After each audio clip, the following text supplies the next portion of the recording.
தலையெழுத்து நம்ம தலையெழுத்து இவங்கெல்லாம் ஆண்டுட்டு இருக்கிறானுங்க. மழை பெஞ்சதுன்னா போட்டு ரெடி பண்ணுங்க. எங்க சென்னையில 60 வருஷம் என்னத்தையா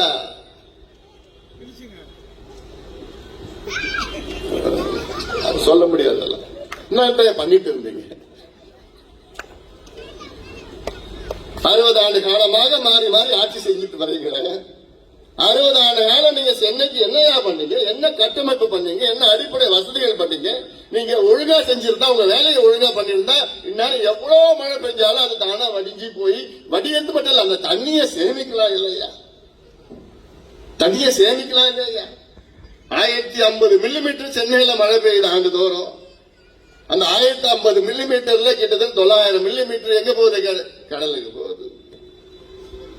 அதன் பிறகு நீ என்ன பண்ற? நீ அதிபுத்திசாலி இல்ல. நீ அதிபுத்திசாலி என்ன பண்றாங்க? இவங்க மழை பெய்யுது, அந்த கடலை விட்டுட்டு பிறகு கடல்ல இருந்து தண்ணி எடுக்கிறாங்களாம். அதுக்கு ஒரு 30,000 கோடி. எவ்வளவு புத்திசாலிகள் இல்ல? இருக்கிற தண்ணியை விட்டுடுவாங்களாம். அதுக்கப்புறம் செலவு பண்ணி கடல்ல இருந்து டீசாலினேஷன் பிளான்ட் அதுக்கு செலவு பண்ணி அதுக்கு 1000-2000 கோடி ஆண்டுக்கு வரும். எல்லாம் துட்டு தான், காசு தான், டப்பு தான். ஆக இது சென்னைக்கு எவ்வளவு செய்யலாம். பக்கத்துல கோயம்பேடு பேருந்து நிலையம். நான் கூட வந்த கையெழுத்து இயக்கத்தை தொடங்கணும். இங்கதான் தொடங்கணும், பக்கத்தில் தான் தொடங்கணும். எது என்ன கையெழுத்து இயக்கம்? கோயம்பேடு பேருந்து நிலையத்தில் 65 ஏக்கர் மொத்தத்தில் இருக்கு. எல்லாமே சேர்த்துக்கிட்டு பக்கம்லாம் எல்லாம் இருக்குது. ஏன்னா இந்த பேருந்து நிலையம் கிளம்பாக்கத்துக்கு போயிடுச்சு. அங்க வண்டலூர் பக்கத்துல இங்க ஒரு இருக்கு போக்குவரத்து மெட்ரோ மட்டும்தான் இருக்கு. அதுவும் கொஞ்சம் நாள்ல மாத்திடலாம். அந்த 65 ஏக்கர்ல ஒரு பசுமை பூங்கா கொண்டு வர வேண்டும் என பாட்டாளி மக்கள் கட்சியோட கோரிக்கை. இப்படி எல்லாம் நினைக்கிறோம், எப்படிலாம் யோசிக்கிறோம். என்ன யோசித்து என்ன பிரயோஜனம்? நீங்க யோசிக்கணும், மக்கள் யோசிக்கணும்.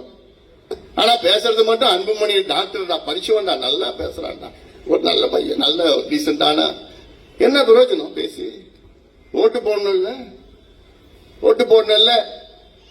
என்ன நடக்குதுன்னு தெரியாதவங்களுக்கு எல்லாம் நீங்க ஓட்டு போட்டுட்டு இருக்கீங்க. உங்க தலையெழுத்து மாத்த முடியும். அப்படித்தான் உங்க தலையெழுத்து. அப்படித்தான் நீங்க அனுபவிக்கணும்னு இருந்தா உங்க தலையெழுத்து யாரால மாத்த முடியாது. மாத்தலாம், நீங்க நினைச்சா மாத்தலாம், நீங்க நினைச்சா மாத்தலாம்.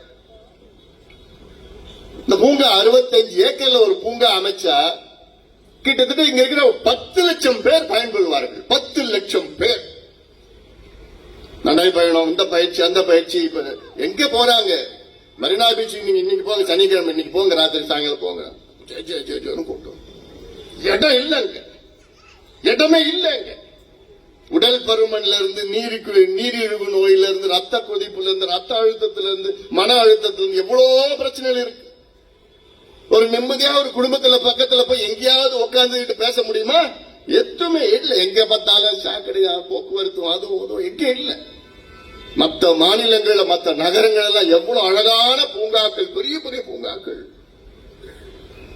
எனக்கு சென்னையில எவ்வளவு தெரியுமா? செம்மொழி பூங்கா தான் சென்னையில பெரிய பூங்கா. எத்தனை ஏக்கர் தெரியுமா? அது 19 ஏக்கர்.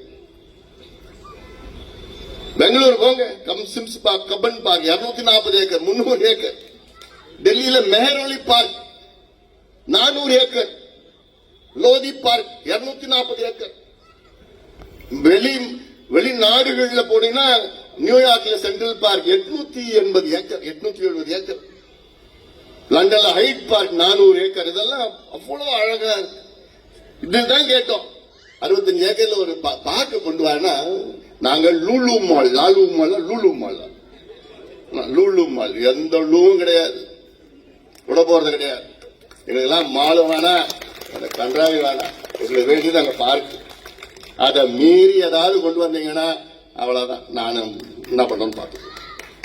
சும்மா வார்த்தைகள் கிடையாது, பேசி பேசி பார்த்தோம்.